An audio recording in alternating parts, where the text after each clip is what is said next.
ದೇವ್ರ ಕಿರೀಟನೇ ಕದೀತೀರಾ?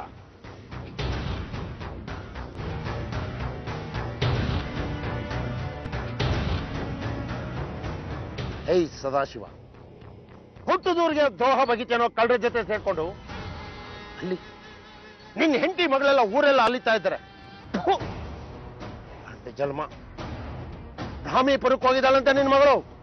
ನೋಡಿದ್ರೆ ಕಿರೀಟನು.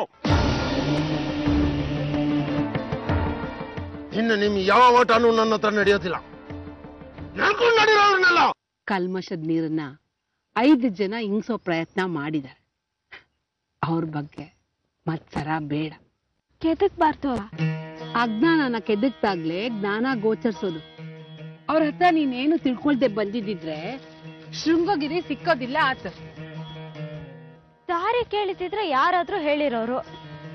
6 ಹಳ್ಳ ದಾಟ್ಬೇಕಿತ್ತು ನೀನು. ದಾಟ್ದೆ ಹೋಗಿದ್ದಿದ್ರೆ ನಿಜವಾಗ್ಲೂ ನೀರಿರೋ 6 ಹಳ್ಳ ಸೃಷ್ಟಿ ಆತಿತ್ತು. ನಿನ್ನ ಆಸೆ, ನಿನ್ ಗುರಿ ಎಲ್ಲ ಮುಳುಗಡೆ ಆತಿತ್ತು. ದೈವದ ಸತ್ಯ ಇದು. ಬದುಕು ಮುಳುಗೋದೆ ಈ 6 ಹಳ್ಳಗಳಿಂದ. ಅರ್ಥ ಆಗ್ಲಿಲ್ಲ. ಗುರಿ ಈಡೇರ್ಕಂದ್ರೆ ಪರಿಪೂರ್ಣತೆ ಬರ್ಕೆ ಮನ್ಸು. ಅದಕ್ಕೆ ನಿಂಗೆ ಅಲ್ದಾಟ. ನಿಮ್ಗೆ ಗೊತ್ತಿದೆಲ್ಲ? ಗೊತ್ತಾತೆ. ಮೊಸರನ್ ಕಡಿದ್ರೆ ಮಜ್ಜಿಗೆ ಅಲ್ದ, ಮನ್ಸನ್ ಕಡಿದ್ರೆ ಜ್ಞಾನ. ಅಂದ್ರೆ ನೀರ್ ತಿಳಿಯಾಗಿದ್ರೇನೆ ಅಲ್ವೇನೆ ಮುಖ ಕಾಣೋದು. ಅಲೆಗಳಿದ್ರೆ ಏನು ಕಾಣವಲ್ದು.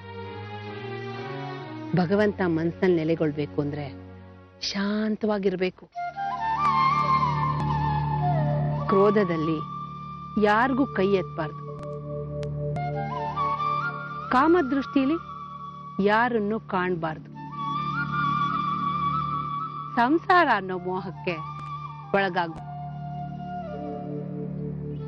ಲೋಭದಲ್ಲಿ ಎಲ್ಲವೂ ನಂಗೆ ಇರ್ಲಿ ಅಂತ ಆಸೆ ಪಡಬಾರ್ದು.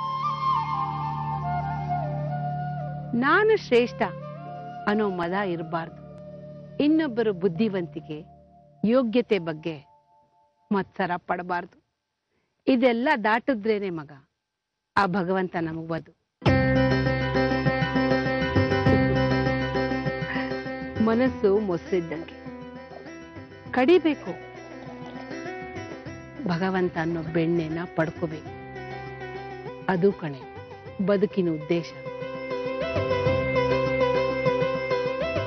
ಹೋಗು, ಸೂರ್ಯ ಮುಳುಗೋ ಹೊತ್ತು ಶೃಂಗಗಿರಿ ತಲುಪು.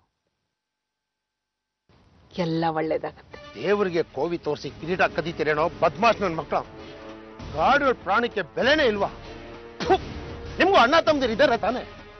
ನಾಯಿಗಳು ಸುಟ್ಟಾಗ್ದಂಗೆ ಸುಟ್ಟಾಗ್ತಿರೇನೋ ಗಾಡಿಗಳನ್ನ, ಜೀಪ್ ಹತ್ಸೋಳ್ನ. ಹೇಯ್, ಸೆಲ್ಲಲ್ಲಿ ತೀರಿಸ್ಕೊಂತೀರೋ ನಿಮ್ಮ ಮೇಲಿರೋ ಸೇರ್ನ. ನಿನ್ ಹೆಂಡತಿನೂ ಸುಮಾರಾಗಿದ್ದಾಳೆ. ಬಿಡ್ಕೊಡ್ತೀನಿ ನಾನು. ಬಿಡ್ತೀಯಾ? ಅಲ್ಲಿ ಕೊಟ್ಟು ನನ್ನ ಮಗನ. ಹೇಯ್, 10 ವರ್ಷ ಜೀಪ್ನ ಅಡಿಯೋ.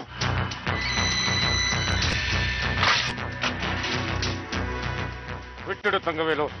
கிரீட்டோ ಮಾಡಿದ ಕಾಸಲ್ಲಿ உனக்கு 60 எனக்கு 40. பாதி காட்ட வாங்கலாம். ಜೀಪ್ ಹತ್ತ ಕಚಡ ನನ್ನ ಮಗನ. 10 ಜೀಪು